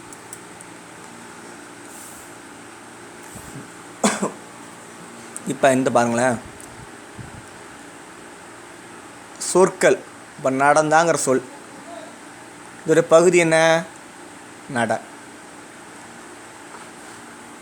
இது நடந்தாங்கிற இறந்த காலமா எதிர்காலமா? நடந்தான்னு இறந்ததை சொல்லுது, முடிஞ்சு போன நிகழ்வு. அப்போ இறந்த காலம். இறந்த காலத்தோட இடைநிலை இத்தோ இட்டோ இர்ரோ இன்னோ தான் வரலாம். இல்லை என்ன வந்திருக்கு பாருங்க ராஜா, இரு வந்திருக்கா பாருங்க, இன்னும் இருக்கு. நடந்தான் இத்தா இர்ரா, நடந்து இட்டு வரல, இன்னும் வரல, இரு வரல, சொல்லி பாருங்க நீங்களா. அப்போ என்ன தான் வந்திருக்குல்ல, இத்து தான் வந்திருக்கும். இத்தா சரி. ஆண் நடந்தான், ஆண் முடியுது, ஆணுங்கிற விகுதியை போட்டுட்டோம். இதோட பகுதி நட போட்டிருப்பீங்க எல்லாருமே. இப்போ இங்கே என்ன இருக்குது? இந்த வந்திருக்கு. இங்கே என்ன வந்திருக்கு? இந்த வந்திருக்கு. ஆனால் இந்த இந்துங்கிற எப்படி வந்துச்சு? நடங்கிறது சரிப்பா, இத்துங்கிற இடைநிலைப்பா, ஆணுங்கிறது ஆண்பால் வினை மட்டும்ப்பா. இந்த இந்து எப்படிப்பா வந்துச்சு? இந்துங்கிறது என்ன? சந்தியில் சந்தி இடைநிலைக்கு இங்கே இடையில பெரும்பாலும் என்ன சந்தி தானே வரும். இந்துங்கிறது சந்தியாகவும் இல்லை, சாரியையும் வரல, அண்ணன் அதுவும் வரல. அப்போ இது இந்துங்கிறது சாரியிலையும் வரல, சந்தியிலையும் வரல. அப்போ எதுவுமே இல்லையா? அப்புறம் என்ன தாங்க இது? இந்த ஐயப்பாடு வருதுல்ல, இங்கே என்ன வந்துச்சுன்னா உண்மையிலேயே இந்த இடத்துல சந்தி இருந்துச்சு, இத்துங்கிற ஒரு சந்தி இருந்துச்சு இந்த இடத்துல. சரியா? அந்த சந்தி தான் பெண்ணாக இருக்கு, இந்தா விகாரமாக மாறி இருக்கு. அது நமக்கு மறைவாக இருக்கு, நமக்கு தெரியல. சரியா? இந்த இந்து வரத்துக்கு முன்னாடி இங்கே என்ன இருந்திருக்கு? இத்துங்கிற சந்தி இருந்திருக்கு. இந்த இடைநிலைக்கு இனமான இடைநிலை இருக்குல்ல, இத்துக்கு இனமான எழுத்து தான் இங்கே சந்தியாக வரும். அப்போ இங்கே என்ன இருந்திருக்கு? இத்து தான் சந்தியாக வந்திருக்கு. இந்த சந்தி இங்கே என்ன இருக்குப்பா? இங்கே இத்துங்கிற சந்தி என்ன இருக்கு? இந்தா மாறி இருக்குது. இப்போ ஒரு எழுத்து இன்னொரு இங்கே பார்த்தோன்னா செல்லுங்கிற வாங்கிற வேனு மாறி இருந்துச்சா இல்லையா? அது போல் இங்கே என்ன இருக்குது? இத்துங்கிற சந்தி என்ன மாறி இருக்குது? இந்தா மாறி இருக்கால. இதை விகாரம் சொல்லுவாங்க. இந்த என்ன சொல்லுவாங்க? விகாரம்னு சொல்லுவாங்க. புரியுதா? அடுத்து பார்ப்போம் வருங்க. இப்போ நடந்தாளுங்கிற சொல்ல எடுத்துங்களேன், இதோட பகுதி நட. இங்கே இந்துங்கிற சொல்லே வரல, இங்கே சந்தி வந்திருக்கும், இடையே வரணும், சந்தியை காணும். அப்போ இங்கே இத்துங்கிற சந்தி இருந்திருக்கு. அந்த சந்தி தான் என்ன இருக்குது? இத்து இந்த மாதிரி இருக்குது, விகாரம். இத்துங்கிற நடந்தாளுங்கிற இறந்த காலத்தை கட்டுறால இத்து. ஆள். நீங்கள் இன்னொன்று விஷயம், இன்னொரு இதை பார்த்தீங்கன்னா கூட்டி பார்க்கலாம். அதாவது நீங்கள் சொல்லி பார்க்கலாம். நட இத்து தான் இந்த மாறிட்டு, அப்போ இந்த இத்தை விட்டுருங்க. நட இத்து ஆள். இத்தையும் ஆவையும் கூட்டினா தாள். இத்து ஆ, இத்தா, இத்தா, இத்தா, தான்னு வருதா? தாள்.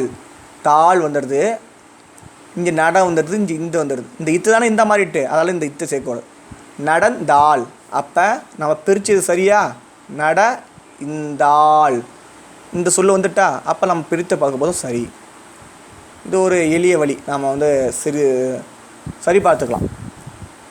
இப்போ நடந்தாங்கிறத பாருங்களேன், இந்த இத்து தான் இந்த மாதிரி இட்டில், அதனால் இந்த இத்தை சேர்க்க, இந்த இத்தை விட்டுட்டு இந்த வச்சுங்க. நடன் இத்தான். இத்தையும் ஆவையும் கூட்டிடணும். ஆங்கிற உயிரெழுத்து, உயிர் உடல் மேலே ஒன்றி போயிடுது. இத்து ஆ, தாய் தாய் தாய் தாய் தானா தான் தான். நட இந்தான். இத்தும் ஆவும் தான் சேர்த்து தா ஆயிடுதுல, தான். நடந்தான். அப்போ இந்த பொந்துடுது. அப்போ கரெக்டாக சரியாக நம்ம என்ன பண்ணிடுவோம்? சரியாக பிரிச்சிருக்கோன்னு அர்த்தம். நடந்தாரும் அப்படி தான். நட இந்த இத்து தான் சந்தியா இந்த மாதிரினால நடன் இத்தார், நடந்தார்னு வந்துடும். இத்தும் ஆவும் சேர்ந்தா தார், நடந்தார். சரியாக பிரிச்சுருக்கோமா? அவ்வளோதான். நின்ற நேரமும் அப்படி தான். நில்லு பகுதி தான். இந்த நில்ல உள்ள இந்த இந்த இந்த இல்லு என்ன ஆயிடுச்சு? இங்கே இன்னா மாதிரி இருக்குது. இந்த இல்லு என்ன ஆயிடுச்சுங்க? இன்னா மாதிரி இருக்குது. அப்போ இங்கே என்ன பண்ணணும்? நம்ம படிக்கும்பொழுது, சேர்த்து படிக்கும்போது நின்னுன்னு படிக்கணும். நின் ட்ரன்னர். இந்த இர்ரும் ஆவும் சேர்ந்தா ரா. இர்ரும் ஆவும் சேர்ந்தா இர்ரா, இர்ரா, இர்ரா, இர்ரா, ரா, ரா, ரா, ரா, ரா அப்படி வருதா? அப்போ இந்த ரா தான் இந்த ரா. சரியாப்பா? இந்த இன்னும் ஆவும் சேர்ந்தா ந. இன்ன இன்ன ந வந்துட்டா ந இர். இப்போ ரன்னர். ரன்னர் கரெக்டாக வந்துச்சா? இந்த நில்லுக்கு உள்ள இல்லு தான் என்ன இருக்குது, இன்னா இருக்குது. அப்போ நின்றனர். நில் இன்றனர் அப்படி வரும். வந்த, இப்போ வந்தங்கிற சொல்லோட பகுதி வான்னு உங்களுக்கு நல்லாவே தெரியும். வேன்னு சொன்னால் பொருள் இல்லை, வேன்னு சொல்லக்கூடாது, வா அதுதான் பொருள் வரும். சரியா? அந்த வாங்குறிஞ்சு என்ன ஆயிடுச்சு, குறுகி வேன்னு என்ன ஆயிடுச்சு, குறுகி வந்தாலும் அது விகாரம் பேர். வாங்குற என்ன இருக்குங்க, மாறி வந்ததால விகாரம்னு பேர். இங்கே ஒரு சந்தி வருது, இங்கே வந்து இந்துங்கிறது இப்போ வருமா, அடுத்து பகுதிக்கு அடுத்து இந்துங்கிறது வருமா, சந்தி வந்திருக்காங்க, இடைநிலை வந்திருக்க, இதுமே இல்லை. அப்போ இந்துங்கிறது என்ன தான், அது கண்டிப்பாக விகாரம். இது விகாரம் ஆகிறது முடிஞ்சு ஒரு எழுத்துருக்கு, என்ன எடுத்துருக்கோம், இத்துங்கிற சந்தி எடுத்துருக்கும் கண்டிப்பாக. அதுதான் இந்த இத்து தான் சந்தி. இந்த இத்தி என்ன இருக்குப்பா, இத்தும் இந்த மாதிரி இந்த உள்ள வா வந்து வேன்னு விகாரமாக இருக்குது, இங்கே உள்ள இத்தும் என்ன இருக்கு, இந்துன்னு விகாரமாக இருக்குது. அப்போ 2 விகாரம் வந்திருக்கு இந்த சொல்லு. இப்போ சொல்லி பாருங்களேன், இந்த வாங்கிறது வான் மாறிட்டா, இந்த இத்துங்கிற இந்து மாறிட்டா. அப்போ வன் இத்து கூட்டலை, இத்தையும் ஆவும் சேர்த்து பாருங்க, இத்த இத்த இத் அ இத்த இத்த இத்த த த த த த த 2 சேர்த்தா த ஆயிடுது. வ இந்த வந்துட்டா சொல்லு சரியாக பிரிச்சிருக்கும். அதே போல் தான் சென்றுக்கு பார்க்கலாம். சென்றோட வேர்ச்சொல் செல், பகுதி செல். இதோட இடைநிலை வந்து சென்றுனா சென்றுனா புரியுதா, சென்று முடிந்து போனதை குறிக்குது. அப்போ இருக்கிற இடைநிலை வந்துருக்கு. சென்றுங்கிறது ஒரு வினையச்சம். சென்றுனா பெயரச்சம், சென்றுனா வினையச்சம்.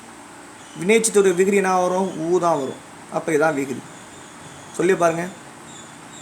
இந்த செல்லுன்னு சொல்லக்கூடாது நம்ம படிக்கும்போது. ஏன் இந்த இல்லுங்கிற இன்னும் ஆயிட்டல. அப்போ சென் ட்ரூ, இரு கூட்டல் ஊ, இரு ரூ ரூ ரூன்னு வந்துட்டுல. அப்போ இது ரூ, இந்த வந்துட்டு இந்த இரு ஊவும் சேர்ந்து ரூங்கிறது இந்த வந்துட்டு இந்த இந்த இன்னு எப்படி இருந்துச்சு, இந்த இல்லில் உள்ள இன்னு தான், இந்த இல்லு தான் என்ன இருக்குது, விகாரமாகி இன்னா இருக்குது. அதால் இன்னும் வந்துட்டு இந்த சே அப்படி இருக்குது, சேர்த்து படித்தா சென்று வந்து. இதெல்லாம் உதாரணங்களை பார்த்து எப்படி பிரிக்கணும்னு. இப்போ நம்ம என்ன பார்க்க போகிறோம்னா,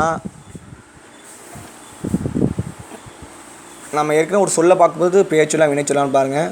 வினைச்சொல்லாம் எச்சமா, முற்றா, முற்றச்சமா அப்படி பாருங்கள். காலத்தை பாருங்கள். திணை, பால், எண்ணிட, எண்ணத்தை காட்டணும் பாருங்கள். அது நேர்மறை சொல்ல எதிர்மறை சொல்லான்னு பார்த்துங்க. சரியா? இதெல்லாம் பார்த்தீங்கன்னா உங்களுக்கு எளிமையாக இருக்கும் வகுப்பு வகுப்புக்கும் பிரிக்கும்போது. இப்போ பாடநூலில் உள்ளது பார்க்குமா?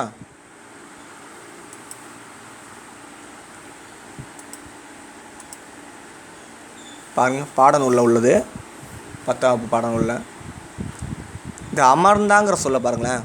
இந்த சொல்ல பிரிக்க போகிறோம். பகுதி என்ன அதுக்கு, அமர். சரி, விகுதி என்னவாக இருக்கும், ஆணுங்கிறது தான் விகுதியாக இருக்கும். அமர்ந்தான், ஆணை குறிக்கிற அந்த ஆணுங்கிறது விகுதியாக போட்டேன்.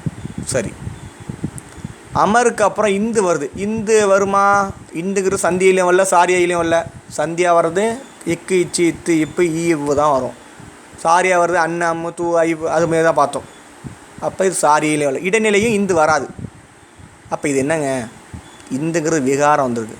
இந்த இது விகாரம்னா இங்கே உள்ள என்ன இருக்குது, இத்து வந்திருக்கணும். சந்தி என்ன வந்திருக்கும், இத்து வந்திருக்கும். அப்போ சந்தி இத்து, சந்தி இத்து வந்தால் தான் என்ன ஆகும், அது இந்தா விகாரப்படும். இப்போ சந்தி இத்து ஆகிடுச்சா, விகாரம். இத்து இந்தானது விகாரம். இது வந்து அமர்ந்தான்ங்கிறது இறந்த காலத்தை குறிக்குதா, எதிர் காலத்தை குறிக்கும். அமர்ந்தான் நேற்று அமர்ந்திருக்கான், அப்போ இறந்த காலத்தை குறிக்குது, நேற்று நடந்த சம்பவம். அப்போ இதுக்கு இறந்த கால இடைநிலை இத்து தான் வரும். அடுத்து ஆணுங்கிறது விகுதியை போட்டோம். இப்போ நம்ம பிரித்து சரியானு பார்க்க போகிறோம். அப்போ என்ன பண்ணோம், அமர் சேர்த்து படிக்குமா, எல்லாத்தையும் பிரிச்சுற. அமர் இத்து தான் இந்த ஆகிட்ட. அப்போ இந்த இத்தை விட்டுணும். அமர் இத்தும் ஆவும் சேர்ந்தால் தான், இத்து ஆ தா இன். அமர்ந்தான் பிரிச்சது சரியா, பிரிச்சதை சேர்த்து படித்தா இந்த சொல் வந்துடுது. அப்போ நம்ம பிரிச்சே பார்க்க போதும். சரி, பொரித்த பாருங்கள். பொரித்தங்களோட பகுதி பொறி. பொரித்தங்கிறது நேற்று பொரிச்சிருக்காங்கன்னு நினைக்கிறேன், அப்பளம் அப்படி வச்சுங்க. இறந்த காலத்தை கட்டுதா, அப்போ என்ன வந்து இத்தோ இட்டோ இரோ இன்னும் தான் வரும். இல்லை இத்து தான் இருக்குது. அப்போ இது இத்துங்கிற இடைநிலை தான் வரும். பொரித்தந்தான் இருக்குது. பேரச்ச விகுதி வந்துட்டு. இப்போ சேர்த்து படிங்களேன். இந்த சந்தியை நான் சொல்லலை, அதெல்லாம் சந்தியை விட்டுட்டு படிங்களேன். பொரித என்ன வருது, பொரிதன்னு தான் வருது. இத்தும் ஆகும் சேர்த்தா பொரிதன்னு வருது. அப்போ என்ன விட்டுருக்கு, ஏன் குறையுது, அப்போ இத்துங்கிறது குறைஞ்சிருக்கு. அப்போ இந்த இத்து தான் சந்தி அப்படின்னு நம்ம நாமளாக என்ன பண்ணோம், பிரிச்சுக்கிட்டு பிரிச்சுட்டு பிறகு நம்ம என்ன பண்ணோம், அதை ஒரு தடவை படித்து பார்த்தோம்னா அந்த சொல் வரணும், கொடுக்கப்பட்ட சொல் பகுபத சொல். அப்படி இல்லைன்னா ஏதோ நம்ம பிரித்தெடுத்துல தவறு இருக்கணும், உணர்ந்துக்கணும். பொறி பகுதி போட்டோம், இடைநிலை போட்டோம், விகுதி போட்டோம். ஆனால் 3 சேர்த்து படித்தா என்ன வரல, இந்த சொல் வரல. அப்போ என்ன விட்டுப்பட்டிருக்கு, இத்துங்கிற ஒரு எழுத்து குறையுது. அப்போ இந்த இத்துங்கிறத சந்தியாக தான் வரும். சாரியை வரால இத்துங்கிறது, சாரியை அண்ணன் அம்மா அத்தி இத்து அதானே வரும். அப்போ இத்துங்கிற என்ன இருக்கும், கண்டிப்பாக சந்தி தான். விடுபட்டுருக்கு, நம்ம சந்தியை போட்டுக்க வேண்டியதான். இங்கே நீ மதிப்பெண் பெறும் அந்த கோணத்தில் பார்த்து நான் தயார் பண்ணி வச்சுருக்கேன் ஓரளவு. இதை உங்களுக்கு ஓரளவு புரியும் உங்களுக்கு. இதை நீங்கள் இது தயாராகிட்டாலே போதும். மேல்நிலை வகுப்புலாம் சிறப்பாக நீங்கள் செயல்படலாம் வகுப்பு உறுப்புகள். அடுத்து உரைத்த, இதோட பகுதி உரைத்த நேற்றுக்கு நடந்த சம்பவத்தை குறிக்காங்க. அப்போ இறந்த காலம், அப்போ இத்து தான் வரும். ஆங்கிறது முடியுது பேரச்சி விகுதி. உரைத்துங்கிறது பேரச்சம், பொறித்துங்கிறது பேரச்சம். அதனால தான் ஆ விகுதியை போடுறோம், ஆவ விகுதியாக போடுறோம். அப்போ நீ படித்து பாருங்களேன். இந்த சந்தியை நான் சொல்லவே இல்லை, அதெல்லாம் இது மறைச்சிட்டு உரை இதை உரை இத்தும் ஆகும் சேர்ந்தா உரைதான்னு சொல்லு. அப்போ இத்து என்ன ஆகுதுப்பா, இங்கே விடுபட்டு போயிருக்கு. அப்போ அந்த விடுபட்ட இத்து தான் அது சந்தி. அப்போ சந்தியை நம்ம எழுதணும், புரியுதாப்பா? நம்ம பிரிக்கணும், பிரித்து என்ன பண்ணணும், சேர்த்து படித்து பார்த்தீங்கன்னா அந்த சொல்ல வரணும். அப்போ நம்ம சரியாக பிரிச்சுக்கணும்னு அர்த்தம். அடுத்து கிளர்ந்த படித்து பாருங்க. இதோட பகுதி கிளர். இது கிளர்ந்தங்கிறது பேரச்சத்தை குறிக்குது, அல்லது ஆங்கிறது பேரச்சி விகுதி. கிளர்ந்தங்கிறது இறந்த காலம், இத்தை போட்டோம். இங்கே இந்து வந்திருக்கு. இங்கே இந்து வந்தாலே இது இந்துங்கிறது விகாரம். இந்துக்கு முன்னாடி என்ன வந்திருக்கும், இத்து கண்டிப்பாக வந்திருக்கும், சந்தி. அப்போ அது சந்தி, இத்து சந்தி வந்துருந்துருக்கு. வந்தால் தானே இது இந்துன்னு மாறி இருக்குது. அப்போ சந்திங்கிறது போட்டுக்காங்க. ஆனால் படிக்கும்போது சந்தியை விட்டுட்டு, ஏன்னா சந்தி தான் இந்த மாறிட்டில். அப்போ விட்டுட்டு கிளர்ந்தேன்னு படித்து பார்க்கணும். வந்துட்டு பொழித்தை படித்து பாருங்கள். பகுதி பொழிந்துங்கிறது இறந்த காலம். பொழிந்த, நேற்று மழை பொழிந்தது, பொழிந்த மழை, முடிந்து போன மழையை சொல்கிறாங்க. அப்போ இறந்த காலம். அப்போ இத்து தான் இறந்த காலமாக இருக்குது. ஆங்கிறது பேரச்சி விகுதி போட்டோம். இந்த இந்து வந்திருக்கு. இந்துனாலே அது தானாகவே என்ன இருக்கும், அது விகாரமாக தான் இருக்கும் இந்து. அப்போ விகாரப்படுறதுக்கு முன்னாடி என்ன இருக்கும், இங்கே ஒரு சந்தி இத்து இருந்திருக்கும். அப்போ சந்திக்கு இத்து போட்டோம். அடுத்து செய்வாக இருக்கிற பாருங்களேன். இதோட பகுதி செய். அடுத்து இடைநிலை ஏன் சொல்கிறாங்கன்னா, சந்தி வரல, இந்து வரல, இத்தும் வரல, இவ்வும் வந்துருக்கு. செய்வார், இவ்வு இவ்வும் எதுக்கு வந்துருக்கும். செய்வார்ங்கிறது வினைச்சொல். இறந்த காலத்தை காட்டுதா, நிகழ்காலத்தை காட்டுதா, எதிர்காலத்தை காட்டுதா. செய்வார், செய்வான், நாளைக்கு போவான், நாளைக்கு செய்வான் அப்படி சொல்கிறாங்களா. அப்போ எதிர்காலத்தை காட்டுது. எதிர்காலத்துக்கு இவ்வும் தான் வரும். இப்போ போட்டு பாருங்கள். செய்ப்பார் அப்படின்னு வருமா. இப்போ போட்டால் நான் கொஞ்சம் செய்ப்பார் அப்படின்னு வராது. செய்ப்பார்னு இருக்குது, தப்பு. அப்போ இவ்வு போட்டு பாருங்க. எதிர்காலத்து இடைநிலை இவ்வார், இவ்வும் ஆவும் சேர்ந்தா வா இர், செய்வார் அப்படின்னு வருதா. அப்போ நம்ம பிரித்த பகுபதம் சரி. அடுத்த சொற்களை பாருங்கள். பரிந்து, இதோடைய பகுதி பதி. இந்து வந்திருக்கு, அது விகாரமாக இருக்கும். அதுக்கு முன்னாடி என்ன வந்திருக்கும், கண்டிப்பாக சந்தி இத்து வந்திருக்கும். அதையும் போட்டுட்டோம். அப்போ பகுதி பதிங்கிறது பகுதி, இத்துங்கிறது சந்தி. இத்து இந்தானது விகாரம், இத்து இந்த மாதிரி இருக்குது விகாரம். இங்கே என்ன இருக்கும், பதிந்துன்னு இறந்த காலத்தை குறிக்குது. இத்து தான் வந்திருக்கும், இறந்த கால இடைநிலை இத்து. ஊங்கிறது வினைச்சத்தை குறிக்குது. அப்போ வினைச்ச விகுதி ஊ. ஒலித்து, இதோட பகுதி ஒலி. ஒலித்துனா முடிந்து போனது, இறந்த காலத்தை குறிக்குது. அப்போ இத்து இறந்த கால இடைநிலை வரும். ஊ வந்திருக்கு. சந்தி வந்திருக்கு. எப்படின்னா நீங்கள் வேணால் இதை விட்டுட்டு பாருங்கள். இந்த சந்தியை மறைச்சிட்டு சொல்லி பாருங்கள். ஒளிதுன்னு வரல. அப்போ இத்து ஒன்று வருது. அப்போ அந்த இத்து என்ன தான் இருக்கும், சந்தி. ஏன்னா சந்தி உள்ள எழுத்து இக்கு, சித்து, பிய்வு இதெல்லாம் சந்தி எழுத்துக்கள். அப்போ இத்துங்கிறது என்ன இருக்கும், இங்கே விடுபட்டுருக்கு. இங்கே உள்ள இத்து இங்கே வரும் கண்டிப்பாக. சந்தி எழுத்து வந்துருக்கு. அதனால தான் இங்கே ஒரு எழுத்து குறையுது நம்ம படிக்கும்பொழுது, சேர்த்து படிப்போம். அப்போ சந்தி எழுத்துக்கும் சந்தி சேர்த்துக்கணும் நாமளா. தனிந்தது முன்பே பார்த்தோம். தனி பகுதி. இந்து வந்திருக்கால இந்தானது விகாரம் வந்திருக்கும். அப்போ இத்து சந்தி வந்திருக்கும். இத்து சந்தி வந்தாலும் இத்து இந்தாதில். அப்போ இந்தானது விகாரம். இத்து இறந்த கால நிலையில். ஆ பேரச்ச, ஆங்கிறது சாரியை, தூங்கிறது விகுதி. ரைட். மொழிந்தனன், இது மொழிந்தனனுங்கிறது முற்றச்சம், மொழி பகுதி. இந்து வந்திருக்கால இத்து சந்தி வந்திருக்கும். இத்து இந்தானது விகாரம் வந்திருக்கும். முடிந்தனன் அண்ணுன்னு வந்திருக்கு. ஒரு அண்ணு சாரியை, இன்னொரு அண்ணு விகுதி. அரியேனா தெரியலை, எதிர்மறை சொல்லாக இருக்குது. இப்போ அரிங்கிறது பகுதி, ஈங்கிறது உடம்படு மெய், சரியா, சந்தி. ஆங்கிறது எதிர்மறை இடைநிலையில் வரும் சொல்லியிருக்கனா இல்லையா, ஆ இல்லல் சொல்லியிருக்கோம் இல்லையா, அந்த இடைநிலை வந்திருக்காது, அது ஆன்னு சொல்கிறோம். அந்த இடைநிலையும் நம்ம குறிப்பிட்டு காட்டணும். இப்போ ஏனுங்கிறது விகுதி. இது புணரும் போது இந்த ஆங்கிறது வந்து புணர்ந்து கிட்டங்கிற விதிப்படி இந்த ஆ போயிட்டு அரியேன்னு வந்துடும். ஈயும் ஏவும் சேர்ந்தால் ஏ இன் அரியேன்னு வரும். இந்த ஆ எங்கே போகுதுன்னா புணர்ச்சி விதிப்படி புணர்ந்து கிட்டதுங்கிற விதிப்படி இந்த ஆ மறைஞ்சிடும். மறைஞ்சிட்டுனா அரி ஈயும் ஏவும் சேர்ந்தால் ஏ இன் அரியேன்னு வந்துட்டு பாருங்க. வருக இந்த சொல்லோட பகுதி வா. வருகன்னு வரவேற்கிறோம், வான்னு கூப்பிட்றோம். இப்போ வருகங்களோட பகுதி வா. இந்த வான்னு வராமல் என்ன வந்திருக்கு, வருன்னு வந்திருக்கு. அப்போ வா வரு என ஆகியது விகாரம். கேங்குன்னு வருது பார்த்தீங்களா, கேங்குற வேங்கோல் வினைமுற்று விகுதிம்பாங்க.